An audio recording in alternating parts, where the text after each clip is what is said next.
வணக்கம் நண்பர்களே, நீங்களும் என்னைப் போல நிழல்களோடே விளையாடுவீர்களா?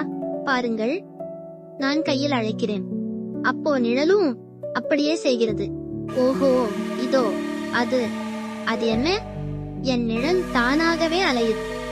இது என்ன மாயம்? பூனையின் நிழல் தொலைஞ்சிடுச்சு. மரத்தோட நிழலும் இல்ல.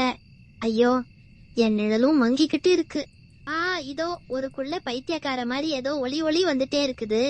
யார் அது? நான் நிழல் திருடன். எல்லா நிழல்களையும் எடுத்து என்னோட இருண்ட கோட்டை கட்ட போறேன். அது நியாயமா?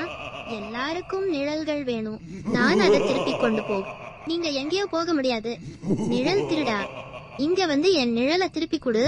சரி சரி, நான் உன்னை ஓடோடி பிடிக்க முடியாது. ஆனா நானு உன்னை பிசாசி விட போறேன். என்ன புது தந்திரம்? நீ என்ன செய்ய போற? நான் உன்னை நிறைய சிரிக்க வைக்க போறேன். என்ன என்ன அப்படி சிரிக்க வைக்க போகிற? நான் பயங்கரமான நிழல் திருடன். எனக்கு பயம் இல்ல, சந்தோஷம் இல்ல, சிரிப்பு இல்ல. அவ்வளவு திமிரா? சரி கேள், ஒரு ஜோக் கேக்குறியா? ஜோக்கா? வேண்டாம். அம்மா அப்பாவும் நான் சேர்ந்து டின்னர் சாப்பிட வந்தோம். அப்பா என்னை பார்த்து கேட்டார், டின்னருக்கு என்ன வேண்டும்?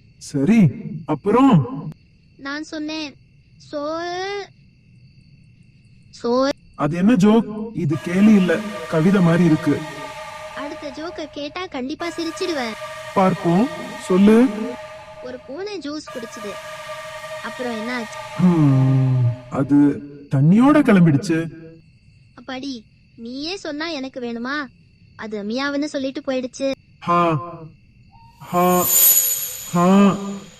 இல்ல இல்ல, இது நிறைய. ஐயோ, நானா சிரிச்சிட்டேன். ஒளி ஒளி, என் நிழல்கள். அடப்பாவி, நீ பயங்கர நிழல் திருடன் இல்ல, சிரிப்பு குட்டிதான். வெற்றி, எல்லா நிழல்களும் திரும்ப வந்துவிட்டன. இப்போ எல்லாரும் மகிழ்ச்சியா இருக்கலாம். நானும் இனிமே நிழல்கள் திருட மாட்டேன், விளையாட போறேன். ஆனா என் நிழல் இன்னும் கொஞ்சம் தில்லு தட்டுற மாதிரி தெரியுது. சிறிய நண்பர்களே, நிழல்கள் எப்போதும் நம்மோடே இருக்கும். ஆனால் அவங்கள் எப்போதாவது தப்பி ஓடுவதை பார்த்து விட்டால் ஹிஹிஹி